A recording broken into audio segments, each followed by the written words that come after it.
Bonjour à toutes et à tous et bienvenue dans ce tout nouvel épisode de Alors c'est pour bientôt, le podcast qui donne la parole à celles et ceux qui ont des difficultés à concevoir un bébé. Moi c'est Anne-Fleur, je vous parle depuis Boston aux États-Unis et j'ai le plaisir aujourd'hui de recevoir deux invités du collectif BAMP pour parler des lois bioéthiques. BAMP, c'est l'association des patients et ex-patients de l'AMP, des personnes infertiles, stériles, ayant recours aux techniques d'AMP. C'est une association de parents et de futurs parents d'enfants nés via l'AMP et l'AMP don de gamètes. C'est également une association reconnue d'utilité publique. Et donc pour ce faire, je suis accompagnée aujourd'hui de Virginie, qui est cofondatrice et présidente du collectif BAMP, et de Stéphanie, qui est référente BAMP dans le département du Val d'Oise en région parisienne. Bienvenue Virginie et Stéphanie, comment allez-vous ? Bien, bonjour, ça va ? Très bien, merci. Bienvenue de nous donner la parole. Avec grand plaisir.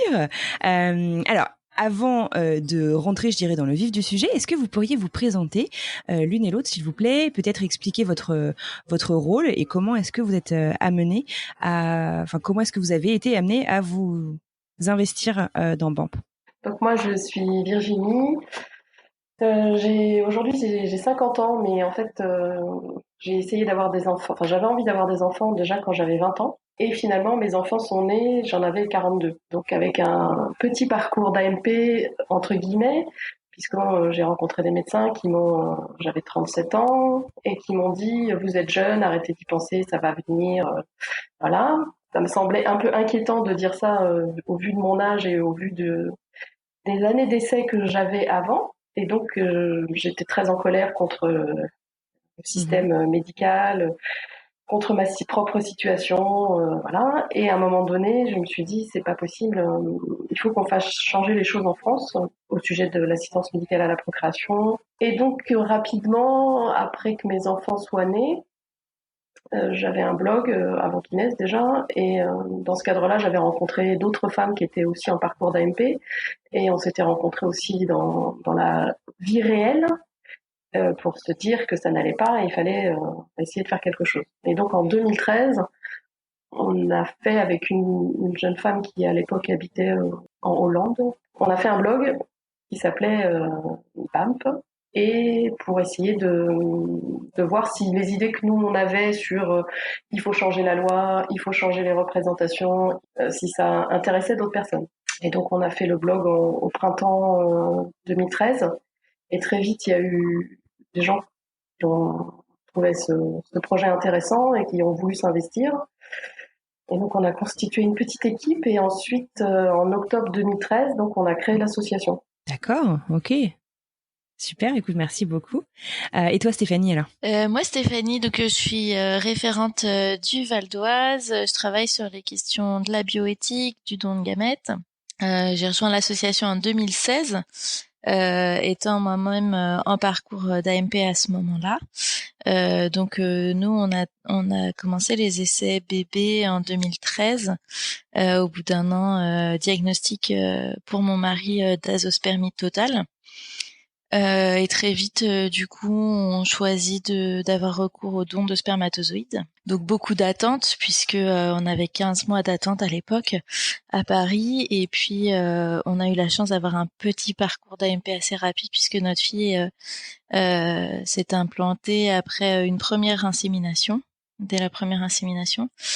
Super. Voilà, donc elle est née en 2017. Et puis, suite à ça, moi, j'ai donné mes ovocytes en 2018. Et là, je viens de nouveau d'avoir un petit garçon grâce à de nouveau un don de spermatozoïdes. Bon, là, cette fois-ci, le parcours a été un peu plus long parce que ça a duré à peu près un an.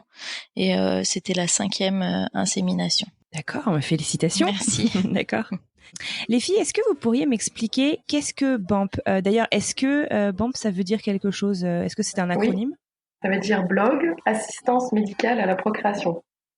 Donc ça fait ça fait BAMP, et on avait mis 4 points d'exclamation à la fin pour l'objectif, c'était d'essayer de faire du bruit dans le silence de l'infertilité et de faire entendre la voix des personnes infertiles qui étaient assez peu entendues. 2013, je vous rappelle aussi qu'on sortait de la révision de la loi sur le mariage pour tous, où les opposants Ah ouais, un contexte les particulier. opposants au mariage pour tous étaient aussi opposants à la PMA, Et donc au niveau médiatique, on entendait beaucoup ces gens-là.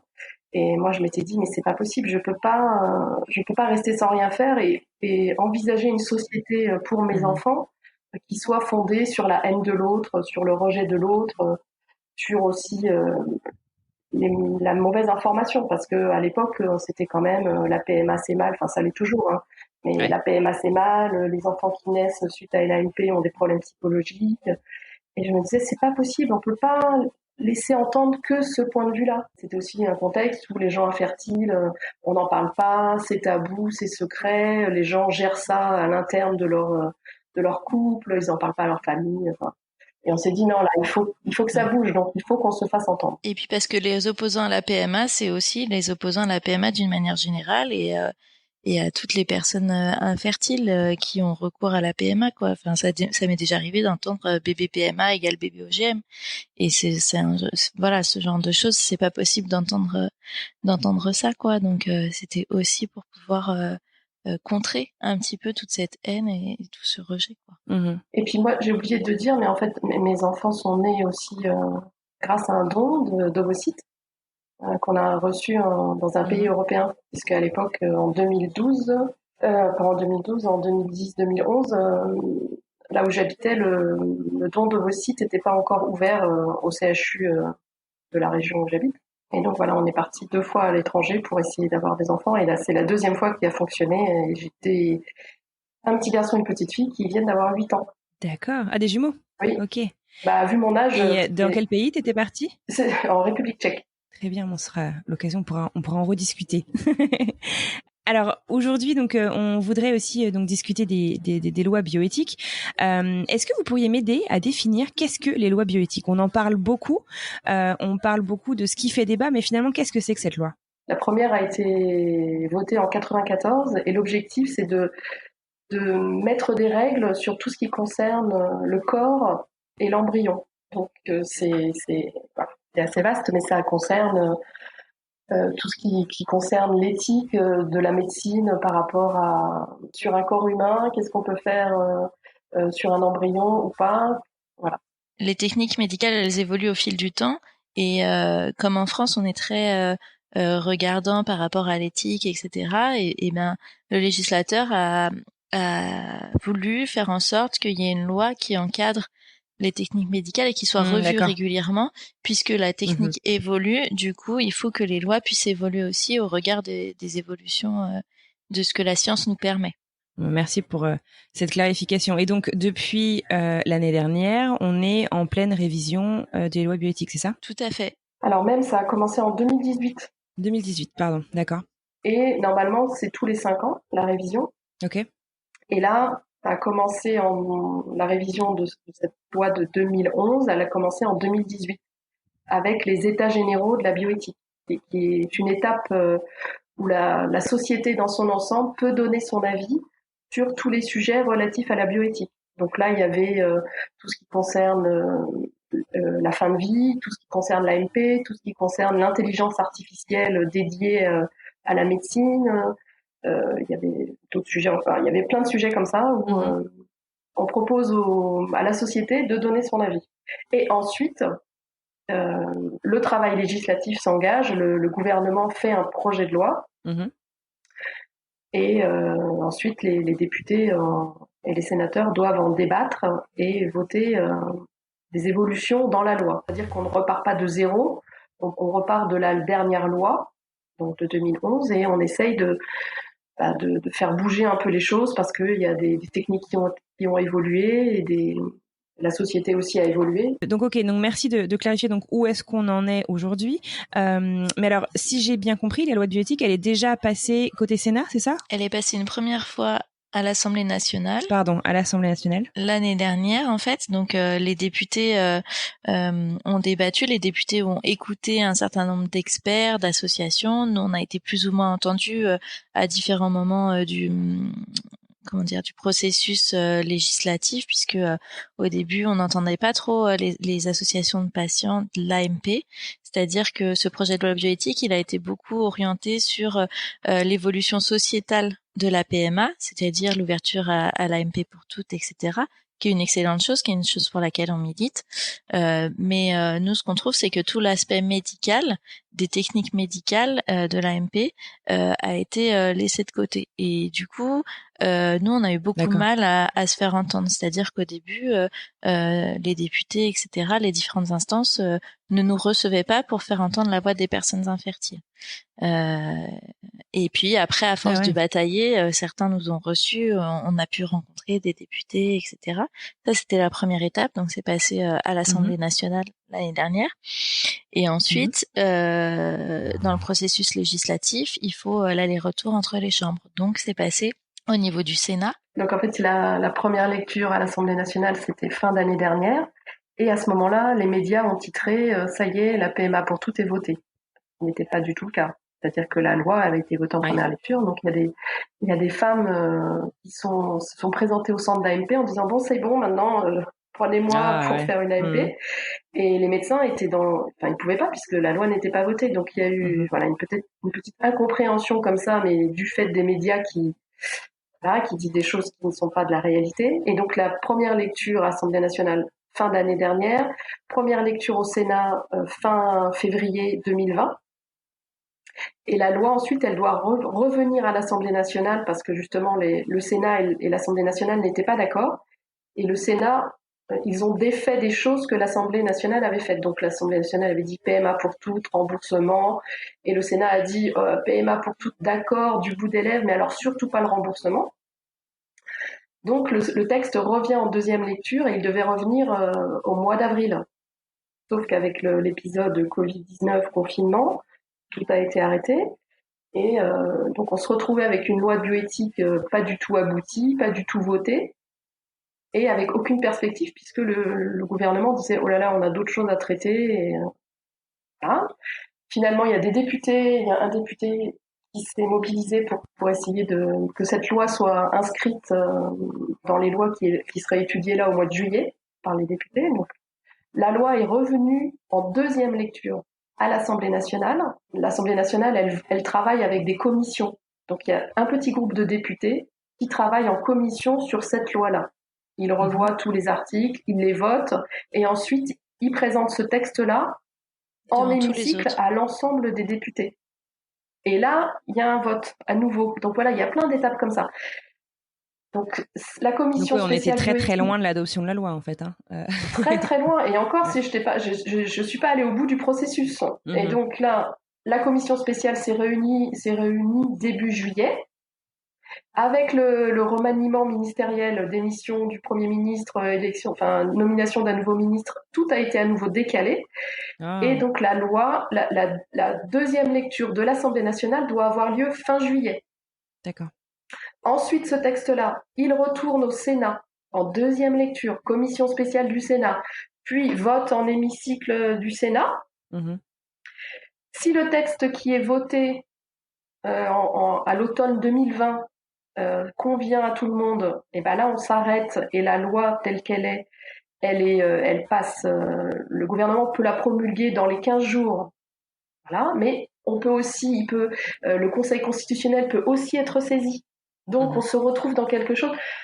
Donc vraiment, ça risque la PMA pour toutes. Voilà, c'est quelque chose qui est acquis, mais qui ne peut pas être réalisable concrètement avant début 2021, voire printemps 2021.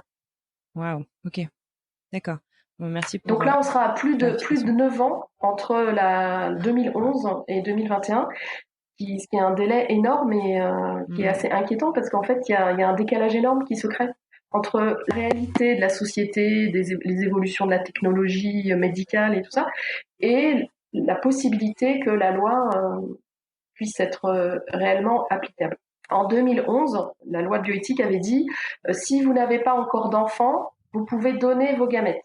Parce que tu sais, avant, il fallait avoir déjà des enfants. C'était en 2011. Sauf que les décrets d'application n'ont rendu cette chose possible qu'en 2016. Donc, il y a eu 5 ans qui se sont écoulés. Il y a un retard législatif hallucinant. Voilà, la loi dit « Ok, vous n'avez pas d'enfants, vous pouvez donner vos gamètes », qui permettait d'augmenter le nombre potentiel de donneurs et de donneuses. Mais en fait, il a fallu 5 ans pour que le décret soit voté et qu'on puisse le mettre en œuvre concrètement. D'accord. Donc c'est pour ça que nous, enfin Stéphanie et moi, on est hyper investis sur cette question-là depuis 2 ans, et que des fois, on est un peu affolés du fait que les gens se rendent pas compte de l'impact réel de la loi de bioéthique sur l'AMP. Et qu'il faut qu'on se mobilise, il faut qu'on obtienne des choses, et c'est maintenant qu'il faut le faire, parce que La loi de bioéthique, ça peut paraître quelque chose de très abstrait et de très lointain, mais finalement, quand on regarde précisément dans ce qui va être voté et dans ce qui est débattu, il y a des choses qui vont avoir des applications très concrètes et des choses pour lesquelles on est très inquiet pour la suite, le futur de l'AMP et des patients infertiles. Aujourd'hui, juste pour te donner un exemple, aujourd'hui, l'article 1er de la loi de bioéthique telle qu'elle est là, pas encore, enfin celle qui n'est pas en discussion, mais celle de 2011. L'article 1, c'est l'article qui dit peuvent accéder à l'AMP des couples hétérosexuels en âge de procréer et vivants. Donc ça, c'est ce qui autorise toutes les personnes là qui sont aujourd'hui prises en charge en France. C'est la loi de bioéthique qui dit qui peut accéder à l'AMP. Elle dit aussi quelles techniques sont possibles ou pas. Donc c'est vraiment, on se dit la loi c'est lointain et tout ça. Non, la loi c'est elle qui te dit si tu peux accéder ou pas à l'AMP et si tu peux faire telle ou telle technique jusqu'à tel âge, remboursé ou pas remboursé. Et c'est pour ça que que nous on est on est aussi investis, parce que c'est vraiment très important. Bien sûr, d'accord. Et alors justement, donc vous dites que ça va donc décider de beaucoup de choses sur la PMA. Est-ce qu'on pourrait rentrer un petit peu justement dans les grandes mesures sur lesquelles vous êtes mobilisés par rapport à cette loi de bioéthique? Vous pouvez nous expliquer un petit peu? Alors juste, vu que j'ai parlé de l'article 1 juste avant, je peux te dire l'article 1 dans la nouvelle loi. L'article 1 maintenant, il dit l'AMP est destinée à répondre à un projet parental. Ça, c'est le grand changement, c'est-à-dire qu'avant, il fallait être dans une infertilité diagnostiquée. Ah, oui. Maintenant, cette notion d'infertilité, elle disparaît et elle est remplacée par la notion de projet parental. Ce qui fait que du coup, ça s'ouvre aux couples homosexuels, du coup, c'est ça? Et aux femmes seules. Après, dans l'article 1, il y a l'autre ligne, c'est tout couple formé d'un homme et d'une femme, ou de 2 femmes, ou une femme non mariée, ont accès à l'AMP après des entretiens particuliers avec l'équipe médicale.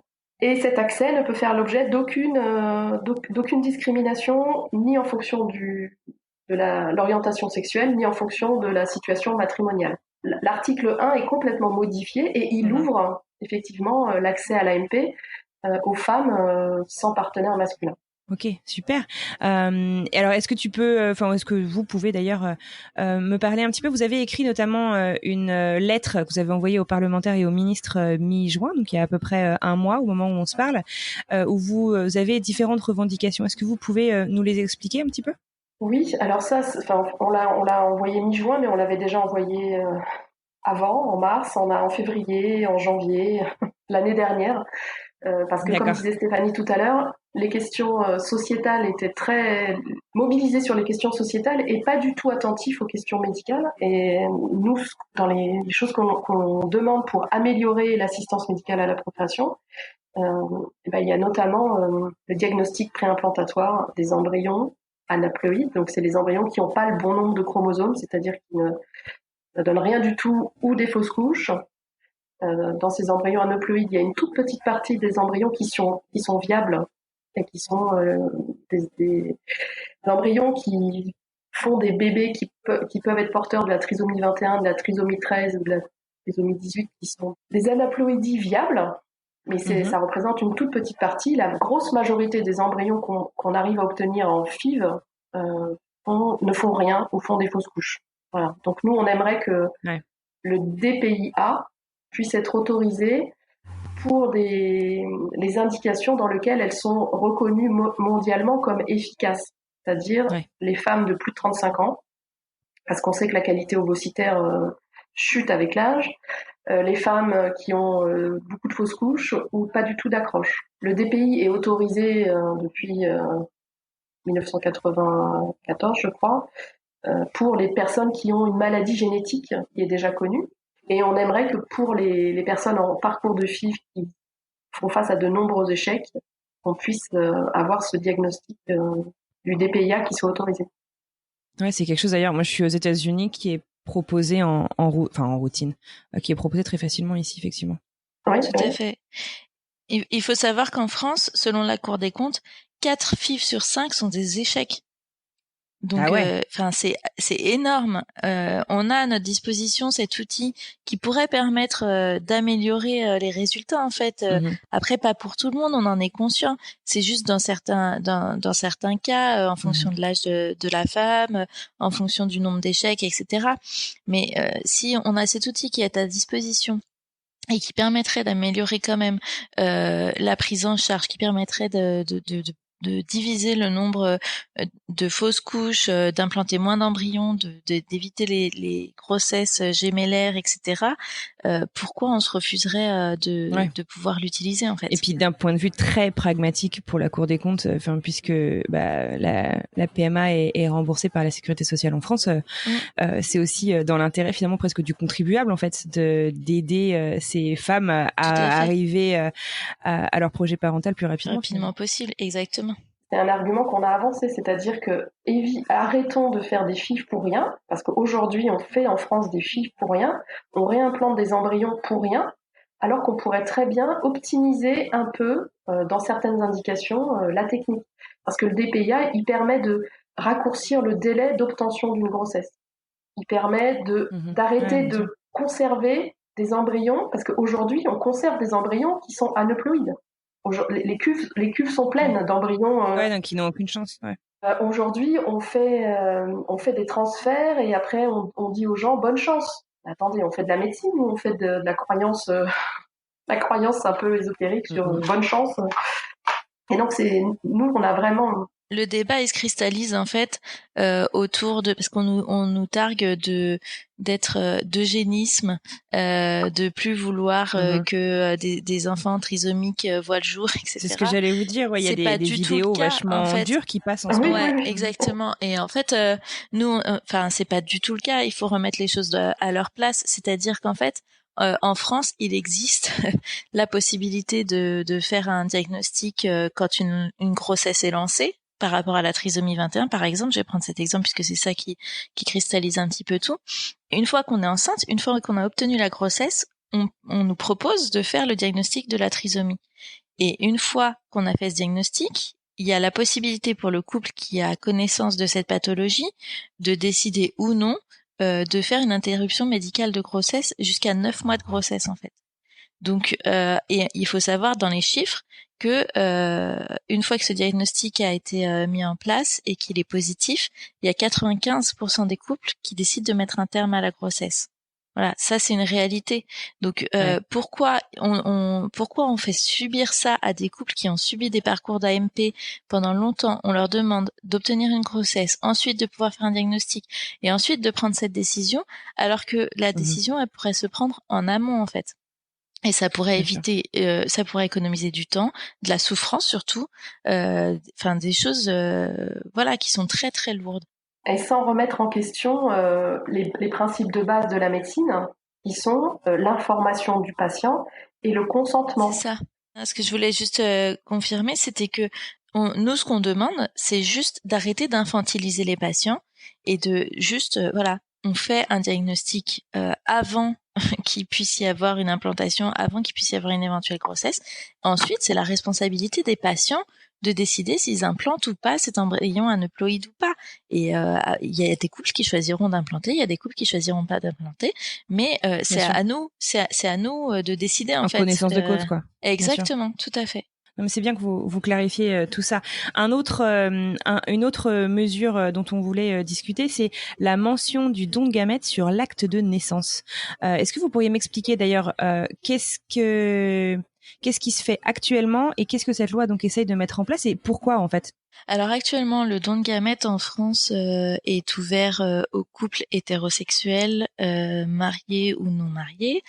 Les couples hétérosexuels doivent actuellement aller chez le notaire en fait, avant même la conception de l'enfant, pour pouvoir dire qu'ils ont recours au don de gamètes, et ce qui permet en fait de sécuriser de manière définitive la filiation de l'enfant à naître. On ne sait pas s'il y aura un enfant à naître ou pas, mais en tout cas, si jamais un enfant est issu du don de gamètes dans ce couple, personne ne peut remettre en cause la filiation de ses parents. C'est la filiation la plus sécurisée de France depuis 1994.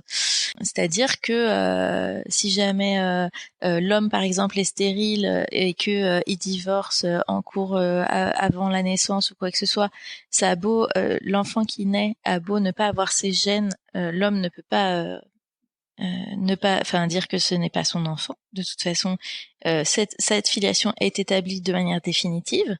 Et puis un donneur qui se réveillerait, qui voudrait faire valoir une éventuelle paternité sur un enfant qui est issu d'un don parce qu'il a les mêmes gènes, c'est pas possible non plus puisque la filiation, elle est bétonnée pour le père de cet enfant en fait.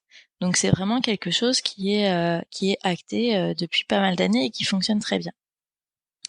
Ce qu'il y a, c'est que au début du don de gamètes, il y a eu tout un courant, enfin il y a eu des choses qui ont été faites pour organiser le secret par rapport au don. Donc en fait, il y a eu un certain nombre de couples qui ont choisi de cacher l'information à l'enfant issu du don de gamètes, ou ils ont choisi, ou alors ils ont fortement été incités par les médecins à un moment donné, ou alors surtout ils savaient pas trop comment faire avec cette question, puisque le don de gamètes c'est quelque chose qui est quand même assez récent. Et donc, c'est vrai que c'est quelque chose qui touche, qui vient nous toucher aussi par rapport à la stérilité, on se pose 15 000 questions, etc. Et étant donné que le sujet était extrêmement tabou, encore plus qu'aujourd'hui, on se retrouvait seul face à ces questions et on savait pas trop comment faire. Et du coup, même des couples qui auraient voulu en parler à leur enfant, ne sachant pas comment faire, ils l'ont pas fait, et puis l'enfant ne l'a pas su ou il l'a appris très tard. Donc il y a eu tout un tas de témoignages d'adultes qui étaient des enfants issus d'un don de gamètes, qui l'ont appris très tard, qui l'ont mal vécu, etc. Et donc il y a eu tout un courant de personnes qui ont milité pour que les secrets soient plus ne puissent plus avoir plus de secrets, quoi. Dans les familles. Voilà, c'est ça. Et donc il y a eu des travaux qui ont été menés et une proposition qui a été faite que qu'il y ait une mention qui soit inscrite sur l'acte de naissance des enfants issus d'un don de gamètes, pour plus laisser le choix aux parents que de cacher l'information en fait. C'est-à-dire l'idée c'était si c'est écrit sur l'acte de naissance, peut-être que comme ça les parents ils en parleront un peu plus à leurs enfants, ils auront peur que ça soit découvert de toute façon à un moment donné, donc ils le dévoileront. Nous, on n'est absolument pas d'accord avec ce concept, déjà parce que en fait, ces études et ce postulat, il part de constats qui ont été faits sur les premières générations de familles issues d'un don, donc c'était un peu expérimental au début, etc. Maintenant, on est c'est très infantilisant aussi pour les parents. Exactement, c'est très infantilisant pour les parents, tout à fait. Et nous, ce qu'on dit, c'est que maintenant, on est des nouvelles générations de parents, on a aussi appris, et puis on apprend toujours en fait de ce qui a été fait par le passé. Et nous, on milite pour que les parents qui ont des enfants grâce à un don de gamètes donnent l'information à leurs enfants le plus tôt possible, qu'ils en parlent le plus possible. Enfin, pas en parler le plus possible, c'est pas une information qui doit être omniprésente dans la famille, mais en tout cas que l'enfant ait cette information à sa disposition très tôt. Et ce qu'on dit, c'est faisons de la pédagogie auprès des parents, expliquons-leur que c'est dans l'intérêt de l'enfant d'avoir cette information, etc., plutôt que d'infantiliser les parents. Et surtout que la mesure qui est prévue, elle obligera absolument pas les parents qui ont envie de le taire, parce qu'en fait, ça apparaît sur un acte de naissance. L'acte de naissance, on n'y a pas accès tous les 4 matins. Souvent, on y a accès une fois qu'on est devenu adulte. Moi, personnellement, j'ai demandé mon acte de naissance dans un cadre professionnel parce qu'on me l'a demandé.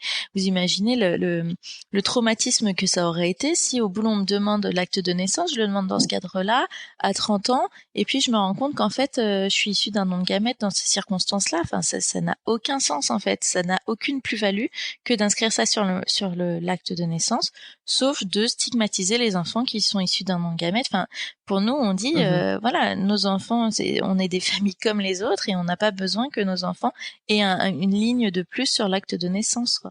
Et là, est-ce que le projet de loi tel qu'il était arrivé l'été dernier, l'objectif c'était de mettre cette mention sur l'acte de naissance intégrale de tous les enfants, que les parents soient hétéros, homo. Les femmes seules, elles étaient hors cadre parce que le législateur disait que si jamais elle rencontre un homme, elle pourra, voilà. À partir de l'été dernier, on a commencé à travailler avec certaines associations LGBT, certaines associations d'adultes nés d'un don, contre cette mention, en disant il faut arrêter, parce qu'en plus il y avait des menaces, c'est-à-dire que si tu le dis pas à ton enfant, au niveau du tribunal, quelqu'un peut aller dire à ton enfant que voilà, enfin bref, c'était vraiment le règne de la menace et les parents sont des irresponsables, c'était ça, hein, les parents hétéros sont des menteurs et des irresponsables, et donc il faut les contrôler et il faut imposer par la menace des choses, alors que nous, pour avoir beaucoup de parents qui ont des enfants nés via un don de gamètes autour de nous, c'est plus du tout ça. C'est-à-dire que les enfants sont informés, la famille est informée, les amis sont informés. Enfin, cette question du secret, elle n'existe plus. On s'est beaucoup battu l'été dernier. Finalement, le ministère de la Justice a dit OK, alors on change rien pour les hétéros. Mais on va le laisser pour les lesbiennes, parce que les lesbiennes, il faut quand même les contrôler un peu, faut quand même, voilà. On en est à, ce n'est plus prévu pour les hétéros, bien que les lobbies qui veulent absolument cette mention restent très actifs et continuent à vouloir imposer ça pour les hétéros. Donc là, on se bat avec les associations LGBT qui n'en veulent pas. Il y a certaines associations LGBT qui en veulent, d'autres qui n'en veulent pas. Bref, pour que l'égalité de l'accès aux soins pour les femmes soit totale, quoi. Voilà, que l'égalité soit totale. Allons jusqu'au bout, c'est-à-dire qu'il faut que la filiation des enfants qui naissent via un don ce soit sur le même principe que ce qui se fait pour les hétéros. C'est-à-dire, tu vas... Que ce soit calqué sur ce qui se passe actuellement, en fait. Et qui est très simple. Mais mais sauf que là, ils n'ont pas le courage de la simplicité. Ils sont dans une espèce de truc pour, d'un côté, punir les hétéros qui mentiraient à leurs enfants, de l'autre côté, essayer de contrôler un peu quand même les lesbiennes et tout ça. Alors que il suffit de dire... je suis pas sûre que ce soit du contrôle, mais c'est aussi quand même, moi je sens une forme de réticence quand même. Il faut quand même pas mettre tout le monde dans le même panier. Si on a un couple de femmes, on a un couple des femmes, et on n'est pas un couple homme-femme, et il y a quand même une différence entre les deux. Alors que nous, on milite pour dire, on est des familles, on est tous des familles, et peu importe que ce soit deux mamans, une maman, un papa et une maman, peu importe que ce soit avec don de gamètes, sans don de gamètes, on est tous des familles et on est tous pareils, et arrêter de vouloir nous stigmatiser, nous ranger dans des cases. Ouais, c'est-à-dire que là, si tu veux, la loi, elle est pensée pas en termes bioéthiques, mais en termes d'orientation sexuelle. C'est-à-dire l'orientation sexuelle détermine ton accès aux droits, détermine... Ça fait un peu fichage quand même tout ça. Exactement. Voilà, et donc nous, nos enfants, on considère qu'ils n'ont pas à être stigmatisés ni en fonction de l'orientation sexuelle de leurs parents, ni en fonction de la santé reproductive de leurs parents. Non, voilà, et que le travail d'information des enfants, d'éducation des enfants dans le cadre du don, c'est de la responsabilité des familles et des parents. Et il n'y a pas besoin de mettre une mention sur un acte de naissance. Non, mais bien sûr. Que les parents des secrets de famille, en plus, on en trouve toujours. Oui, et ça ne changerait rien. PMA ou pas, quoi. Donc, exactement. bien sûr. Et ça ne changerait rien. Comme disait Stéphanie, des parents qui n'auraient pas compris l'intérêt d'informer l'enfant, qu'il y ait une mention ou pas de mention, ils ne le diraient pas. Ouais, bien sûr. C'est pour ça qu'on milite plus pour de la pédagogie auprès des parents, qu'ils y trouvent du sens, qu'ils y trouvent de l'intérêt, et que du coup, ils le fassent naturellement. Exactement. Bon, merci d'avoir clarifié tout ça. Alors, on va pas pouvoir parler de toutes les mesures en cours, mais j'aimerais bien qu'on parle aussi de l'ouverture de toutes les techniques d'AMP aux centres privés. Vous pouvez m'expliquer un petit peu de quoi il s'agit ici ? Alors, en France, l'AMP se fait dans le secteur public et dans le secteur privé. Et le secteur privé représente plus de la moitié de toutes les tentatives de FIV qui sont faites en France sont faites par le secteur privé de l'AMP. Le secteur privé, c'est c'est des professionnels qui sont formés comme les autres, qui des fois travaillent dans le public et inversement. C'est des gens qui sont contrôlés par les instances qui contrôlent l'AMP. L'AMP, c'est l'activité la plus contrôlée de France. Sauf que là, l'ouverture de l'AMP à toutes les femmes et ainsi que l'autoconservation sociétale, la loi, pour l'instant, souhaite le réserver au secteur public. Donc, le secteur public ferait l'AMP intraconjugale, l'AMP avec don de gamètes, l'autoconservation sociétale et l'AMP pour les femmes seules et lesbiennes. Et les gens qui font de l'AMP en France connaissent les délais de prise en charge dans le secteur public aujourd'hui en France. Des délais qui sont assez longs. Donc avec l'ouverture de l'AMP, les files actives vont augmenter. Et nous, nous et les professionnels de l'AMP, qu'ils soient du secteur public comme du secteur privé, militons pour que tous les centres d'AMP puissent faire toutes les activités, de répartir la file active des patients, et aussi pour que l'accès aux soins soit facilité en niveau territorial. C'est-à-dire que si tu dois l'AMP avec don de gamètes, il n'y a que 29 centres qui peuvent le faire en France. Ce sont les SECOS. Donc les lesbiennes, elles seraient, et les femmes seules, ne pourraient aller que dans un des 29 centres. Ouais. Il y a certains territoires où il n'y a pas de SECOS. Il y a certains territoires en France, certains départements en France où il n'y a pas de secteur public de l'AMP. Il n'y a que du secteur privé. Donc en termes d'accès aux soins au niveau de ton territoire, il y a des départements ou des endroits ou des territoires d'outre-mer par exemple aussi qui ne pourraient pas accéder aux soins parce que ça serait réservé qu'au public et il n'y a pas le public. Et donc on milite pour que que tous les centres puissent puissent accueillir les patients, tous les patients. Ouais, ça.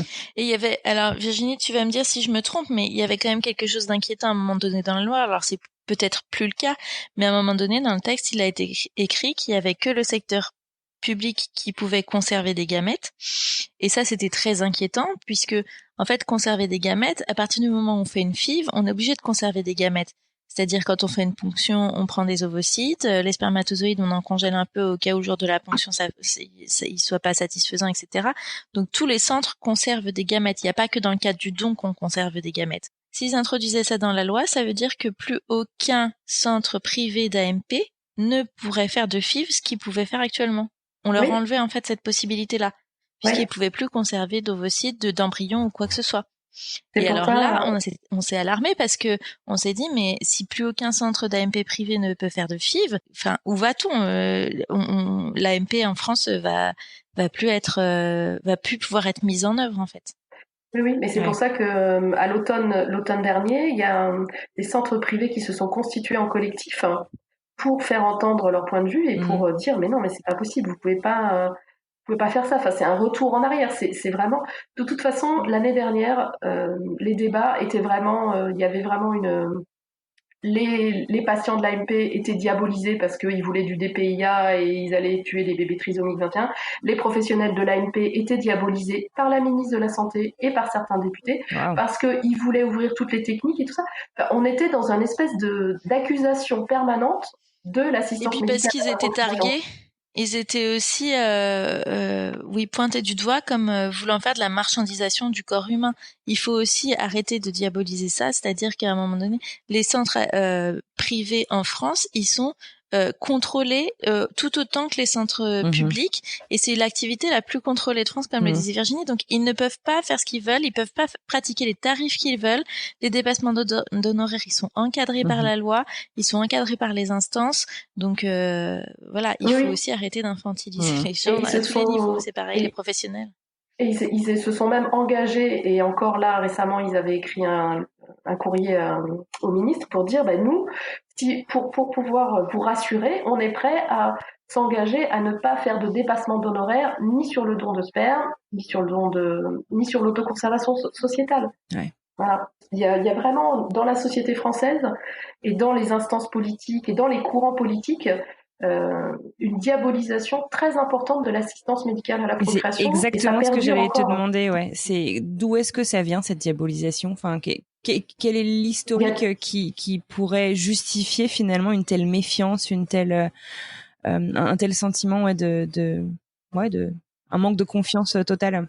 C'est les tensions historiques sur d'un côté les aspects religieux, c'est-à-dire que on doit faire une famille dans le cadre du mariage, on doit avoir des enfants dans le cadre du mariage, et l'AMP est venue remettre ça en question parce que tu pouvais faire des enfants dans un laboratoire parce que il y a des courants idéologiques et politiques qui défendent des choses qui vont contre l'AMP, c'est-à-dire qu'il ne faut pas manipuler le vivant.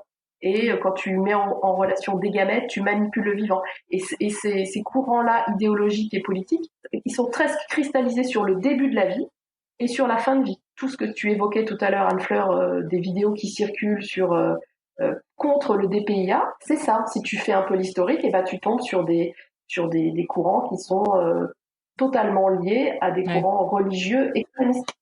Et il y a des choses quand même, enfin, moi ça m'est déjà arrivé d'entendre encore ça, même maintenant en 2020.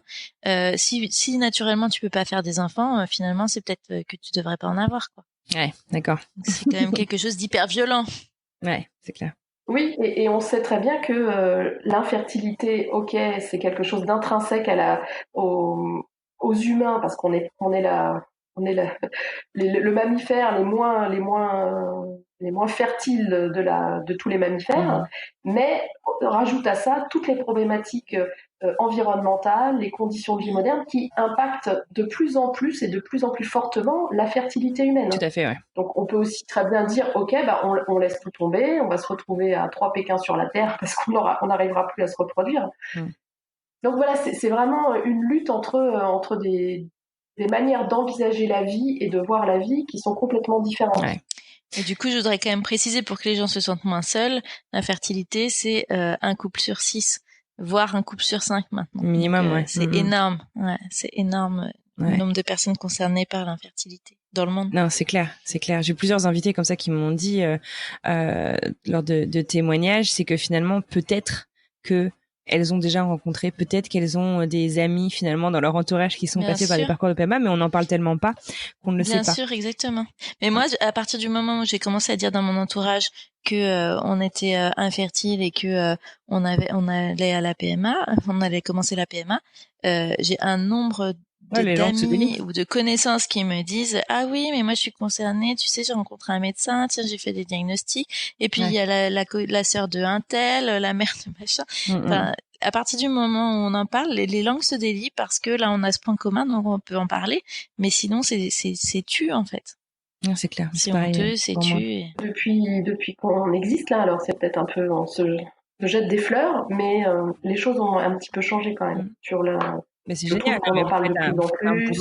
De dingue, c'est clair. Il y a un vrai mouvement au niveau sociétal, c'est-à-dire, tu vois, les podcasts, il y en a plein qui parlent de ça, les gens témoignent publiquement. Il y a une vraie libération de la parole, mais il faut qu'on aille encore plus loin. Il faut qu'on aille encore plus loin parce que en face, les gens qui sont contre ça, ils sont très puissants et ils sont très structurés depuis très longtemps. Ils ont beaucoup de moyens et tout ça. Et donc, voilà, c'est pour ça que nous, on essaye de fédérer le plus possible les gens qui sont d'accord avec ce qu'on propose, hein, parce que tout le monde n'est pas forcément d'accord. Parce qu'il y a une vraie lutte. Il y a une vraie lutte. Et là, cette loi-là, ça le montre vraiment. C'est-à-dire qu'on va passer peut-être à côté du DPIA, parce qu'il y a des gens qui pensent que à cause du DPIA, on risque de tuer des bébés trisomiques 21. Ce qui n'est pas du tout... Il n'est pas du tout ça, il n'est pas du tout. Donc il y a un vrai besoin d'éducation aussi. Alors, je voudrais vous demander justement comment est-ce que vous vous mobilisez donc sur la durée en ce moment. Donc qu'est-ce que vous faites? Donc vous éduquez, vous faites vraiment de la pédagogie auprès de l'Assemblée, du Sénat. Enfin, comment ça se passe? Actuellement, aujourd'hui, il y a nous ce qu'on fait, mais ce qu'on voulait dire aussi, c'est que les gens peuvent se mobiliser. C'est ça qui est important. Nous, on continue notre travail de sensibilisation effectivement auprès des députés. On prend des rendez-vous auprès des sénateurs. On a des rendez-vous dans les médias pour expliquer les choses aux gens, pour expliquer les enjeux des débats, etc., de ce qui va être voté. Ça, c'est une chose.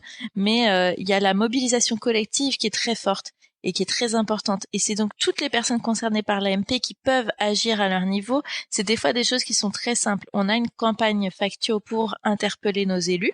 C'est-à-dire là, il suffit de cliquer, on met son adresse mail, on clique et ça va envoyer un mail automatique aux députés, aux sénateurs de la circonscription de la personne qui interpelle et aux ministres maintenant. Donc plus aussi les politiques vont être interpellés par toutes les personnes infertiles, et ben plus ils seront sensibilisés à cette question et plus on aura de poids par rapport aux personnes qui sont contre et qui font un très fort lobby avec beaucoup de moyens, parce que nous on n'a pas de moyens malheureusement. Donc il y a cette campagne Factio qui est hyper importante. Sur notre blog, on a aussi Virginie, elle a fait des lettres types pour que chaque patient puisse envoyer s'il veut à son député la lettre c'est directement, génial, ça. nominativement. D'accord.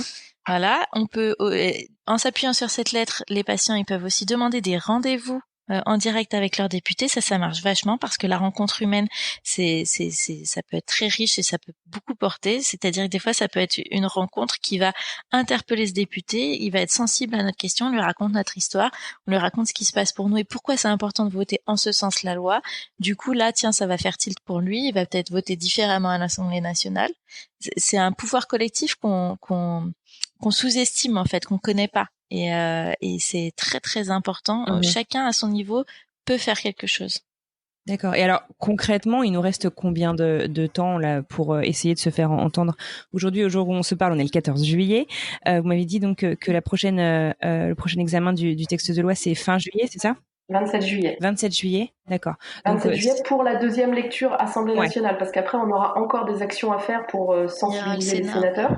D'accord. Là, il nous reste 2 semaines. Donc la mobilisation, elle est là. Vraiment de faire entendre le point de vue des personnes infertiles et leurs besoins et leurs demandes au sujet de l'amélioration de la prise en charge. Et la loi bioéthique, elle est là pour ça, pour essayer de proposer des améliorations qui restent dans le cadre éthique, évidemment. Et voilà, ensemble, vraiment, on peut y arriver. Enfin, moi, je crois qu'on peut y arriver. Sinon, je ferais pas tout ce que je fais depuis 7 ans. Et il y a des choses qui ont marché. Et vraiment, c'est ça.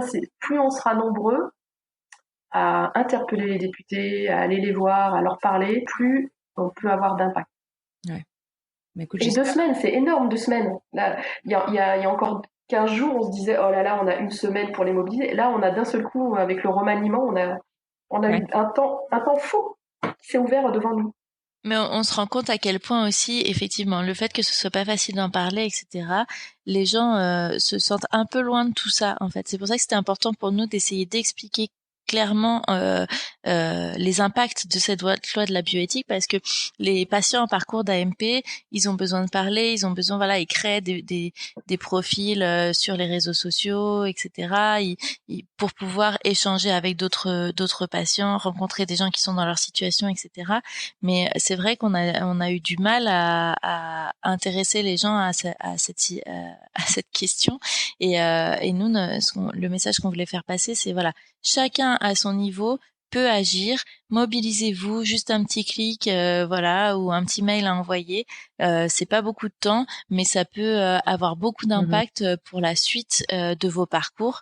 C'est comme ça qu'on a obtenu les autorisations d'absence sur son lieu de travail pour pouvoir aller au rendez-vous de l'AMP. C'est grâce à ces mobilisations collectives. Et donc là, il y a un nouvel enjeu. On a besoin de tout le monde. Et pour moi, si je peux rajouter quelque chose, Anne-Fleur, sur la loi et un point positif, c'est que dans notre association, elle se bat depuis le début pour que l'infertilité et la fertilité deviennent un sujet de santé publique, ce qui n'est pas le cas en France. Et donc, sujet de santé publique, ça veut dire plan de communication, plan de formation, d'information, de sensibilisation. C'est quelque chose qu'on défend. Alors, René Friedman, il défend ça avec nous. Les médecins, ils défendent ça avec nous. L'année dernière, on avait fait une petite campagne sur la sensibilisation et l'information des 18-25 ans. Pour nous, c'est un sujet essentiel. C'est-à-dire il faut vraiment que les gens soient informés. Et dans la loi de bioéthique, en première lecture à l'automne dernier, on a obtenu, grâce à notre mobilisation et à notre manière de faire des choses auprès des députés, un amendement qui a été voté et qui propose que soit mis en place un plan fertilité sur le même modèle que le plan cancer. Donc avec des mesures nationales, pluriannuelles, de formation, d'information du grand public, des professionnels, voilà, sur qu'est-ce que c'est que la fertilité, comment il faut lutter, comment il faut se protéger, avec une coordination de tous les ministères concernés, donc éducation nationale, santé, écologie, recherche, pour qu'on puisse mettre en place des politiques de lutte contre les causes d'infertilité, qu'elles soient comportementales, environnementales, et d'information sur qu'est-ce que c'est que la fertilité, comment se protéger, comment éviter de recourir à l'AMP. Voilà. Et ça, on a obtenu ça. On s'y attendait pas du tout. Et cet amendement, il est toujours là dans la deuxième version. Nous, on compte vraiment sur ce plan fertilité et on va pas l'oublier, cet amendement, et on le laissera pas passer. Ouais. Et pour nous, c'est positif parce que ouais, c'est clair. un début de prise de conscience un peu collective sur ok là les gars, notre fertilité humaine globale elle est quand même sacrément menacée et donc il faut qu'on arrête de dire que ça concerne quelques couples, ils ont qu'à se débrouiller tout seuls dans leur coin. Il faut mettre en place des politiques publiques, il faut mettre en place de l'information pour les jeunes générations. C'est clair. Non, mais c'est clair. Écoutez, franchement, je vous dis un grand bravo à toutes les deux, à tout le monde dans le collectif. Vraiment, vous faites un boulot extraordinaire là-dessus. Et puis, la communauté, comme tu le dis, en général, les gens commencent à se bouger et c'est génial. Les mentalités commencent à évoluer. Il y a encore beaucoup de boulot, mais c'est prometteur et c'est encourageant. Pour finir, les filles, on arrive à la fin de cet épisode. Donc, on a bien compris que si on veut se mobiliser, il y a plein d'outils qui sont en ligne sur votre site. Si on veut vous contacter, si on veut devenir peut-être membre du collectif BAMP pour faire encore plus de bruit, donc comme vous le disiez, comment ça se passe? Alors il y a notre site internet bamp.fr où toutes les informations sont réunies, où il y a toutes les informations sur l'infertilité d'une manière générale, sur les actions à mener, sur la façon dont on peut adhérer à l'association, parce qu'il faut savoir que plus on est d'adhérents et plus on a de poids au niveau politique, au niveau des médias, etc. Parce que quand on représente 500 adhérents, c'est pas la même chose que quand on représente 1000, 2000 adhérents, etc. Au niveau, voilà, on a plus de poids. Et pour contacter Virginie, son adresse c'est collectivebamp@gmail.com. Super. Bon, bah écoutez, un immense merci à vous. On espère donc que cet épisode pourra, déjà, en tout cas, déclencher déjà ne serait-ce que des réflexions, des discussions, et puis permettre un peu à la communauté qui est parfois silencieuse, pas parce qu'elle n'a pas envie d'en parler, mais peut-être par gêne et par peur, vraiment de se mobiliser et de faire encore plus de bruit. Je vous souhaite une très belle journée, un bon 14 juillet, et puis je vous dis à très bientôt. Merci à toi. Merci beaucoup. Et voilà, c'est la fin de ce nouvel épisode, de cette hors-série dédiée aux lois bioéthiques. Un immense merci à mes invités, Stéphanie et Virginie du collectif BAMP, de s'être prêtées au jeu de l'interview et de nous avoir expliqué justement leur vision et leur mobilisation. J'espère que cet épisode vous a plu. Un grand merci à vous de l'avoir écouté jusqu'au bout. Si vous souhaitez continuer la conversation et discuter de cet épisode, rendez-vous sur Instagram. Vous retrouverez la vignette de cet épisode et vous pouvez discuter dans les commentaires directement. Et pour aller plus loin, rendez-vous sur notre site internet www.alorc'estpourbientôtpodcast.com. Vous y retrouverez toutes les informations sur nos invités ainsi que le questionnaire à remplir si vous souhaitez participer pour vous-même raconter votre histoire. Sur ce, je vous souhaite une très belle semaine. Je vous remercie pour votre fidélité et je vous dis à mercredi prochain.